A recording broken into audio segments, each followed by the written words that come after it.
Good evening friends, this is Anand Katwani from Jaipur. मैं हूं आपका मित्र। प्रस्तुत है आज मेरा नया वीडियो जिसमें हम कॉस्ट रिडक्शन ड्यूरिंग कोविड पे बात करेंगे। अब जैसा कि आप जानते हैं कि कोविड-19 एक ऐसी परिस्थिति आ चुकी है जिसका हमें सामना करना ही हुआ। हमारे निजी जीवन में तो उसका असर पड़ ही रहा है तथा हमारे व्यवसाय पर भी इसका एक बुरा प्रभाव पड़ रहा है। तो इस संदर्भ में मैंने ये वीडियो बनाया है। इस बीमारी का जब इलाज आएगा वो तो आएगा ही, लेकिन उससे पहले हमें अपने व्यवसाय को एक मजबूती से चलाना होगा। इसके लिए मैंने अपना एक वीडियो डाला है। सब्जेक्ट है कॉस्ट रिडक्शन ड्यूरिंग कोविड-19। मैं इसे इंगित कर देता हूँ।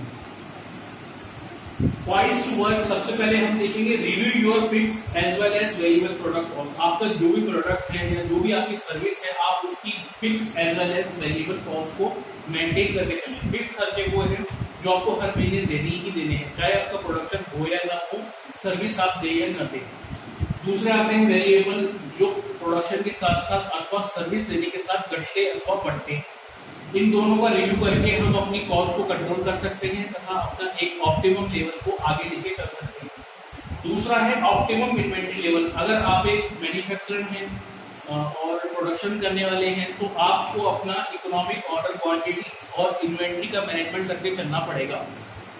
व्यवसाय में इन्वेंट्री का बहुत अधिक महत्व है। बहुत ज्यादा इन्वेंट्री से आपकी कई सारी एक्टिविटी लॉक होती है, इंश्योरेंस कॉस्ट, फिक्स कॉस्ट और उससे रिलेटेड कॉस्ट बढ़ जाती है।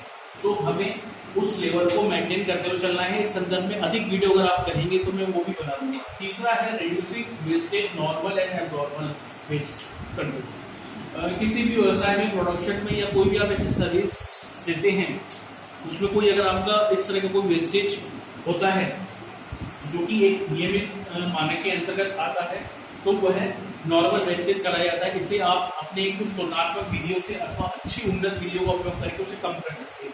दूसरा पॉइंट है एबनॉर्मल वेस्ट। एबनॉर्मल वेस्ट वो होता है जो नॉर्मल वेस्ट से अथवा किसी मानवीय भूल अथवा किसी गलती की वजह से उत्पन्न होता है। एबनॉर्मल वेस्ट हालांकि हम सीधा प्रॉफिट एंड लॉस में डेबिट करते हैं, किंतु इससे हमारी अनावश्यक कॉस्ट बढ़ती है। इस संदर्भ में मेरा आपसे निवेदन है कि एबनॉर्मल कॉस्ट का अच्छी तरह से मूल्यांकन करें तथा उसे कंट्रोल करने का प्रयास करें। मित्रों, मेरा चौथा है कि internet and e commerce marketing. Marketing के हमारे विभिन्न तथ्य आजकल उपलब्ध हैं। जो प्रेजेंट सिनेरियो अभी उसमें चल रहा है, ई कॉमर्स और इंटरनेट मार्केटिंग है। इसमें आप कम मूल्य पे अधिक अच्छी सेवाएं लेके अपने प्रोडक्ट की मार्केटिंग कर सकते हैं तथा एक अच्छा मार्केट का निर्माण कर सकते हैं। पांचवा है इंक्रीज बिजनेस वॉल्यूम। इस टाइम आप अपना प्रॉफिट और उसकी मात्रा में अधिक ध्यान देकर मेरा आपसे निवेदन ये है कि आप अपने बिजनेस का वॉल्यूम बढ़ाएं, क्योंकि कहा जाता है कि जब आप अपने टारगेट को अच्छी तरह से अचीव करते हैं और मोर देन टारगेट आगे जाते हैं तो आप अपना सस्टेन लेवल बढ़ा लेते हैं तथा व्यवसाय की उन्नति के लिए यह एक अच्छा कारक होता है। तीसरा है ट्रेड डिस्काउंट। ट्रेड डिस्काउंट आप दे भी सकते हैं, दे भी सकते हैं। जब हम कोई प्रोडक्ट सेल करते हैं या परचेज करते हैं तो उस टाइम अपने वेंडर से नेगोशिएशन करके अपने कस्टमर से जो भी परिस्थिति हो उसके आप ट्रेड डिस्काउंट का यूज कर सकते हैं। ऐसे ही कैश डिस्काउंट है, पेमेंट लेने अथवा देने में आप इस विधि का प्रयोग करके डिस्काउंट ले सकते हैं तथा अपनी लागत को कम कर सकते हैं। एज ए कस्टमर आपको इसमें अपना बेनिफिट ये मिलेगा कि आपको छूट मिल जाएगी, प्रोडक्ट मिल जाएगा, और एज ए वेंडर आपको जल्दी पेमेंट मिल जाएगा, जिससे आपका कैश फ्लो सुधरेगा। दूसरा पॉइंट है leverage analysis product investment. Leverage वो होता है कि जैसे मान लीजिए ये एक उत्तोलन की तरह है। आप एक झूले पर बैठे हैं जिसके दो पक्ष हैं, अ और ब। जिस तरफ आप अधिक दाव रखेंगे उस तरफ झुकेगा। तो इस संदर्भ में मेरा आपसे यह निवेदन है कि व्यवसाय में आप लीवरेज एनालिसिस भी करें। अधिक इन्वेस्टमेंट करके अगर आप अपने सेल वॉल्यूम को बढ़ा सके तो ये बहुत ही अच्छा कारक होगा। लीवरेज एनालिसिस हालांकि हमेशा एक पॉजिटिव फल नहीं था, कई बार उसके थोड़े से नुकसान भी होते हैं, किंतु थोड़ा सा रिस्क उठाना जरूरी है। बिना रिस्क उठाए हम किसी भी एक अच्छे लक्ष्य को प्राप्त नहीं कर सकते।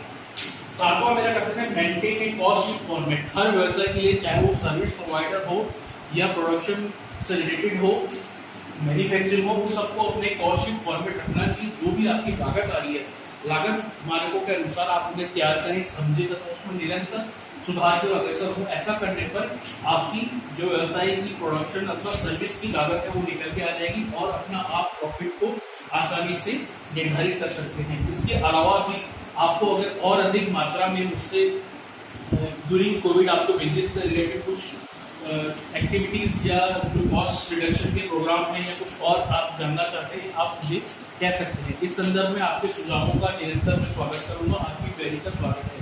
आपसे निवेदन है कि मेरे चैनल को सब्सक्राइब करें, लाइक करें तथा शेयर करें, अधिक से अधिक मात्रा में लाइक करें तथा आपकी कोई क्वेरी हो तो आप पूछ कर सकते हैं। धन्यवाद। मैं हूँ आपका मित्र आनंद खतवानी। और हाँ, अंत में आपसे मैं एक चीज और कहूँगा कि थोड़ा वक्त कठिन है किंतु यह भी निकल जाएगा। धन्यवाद। आपका मित्र आनंद खतवानी।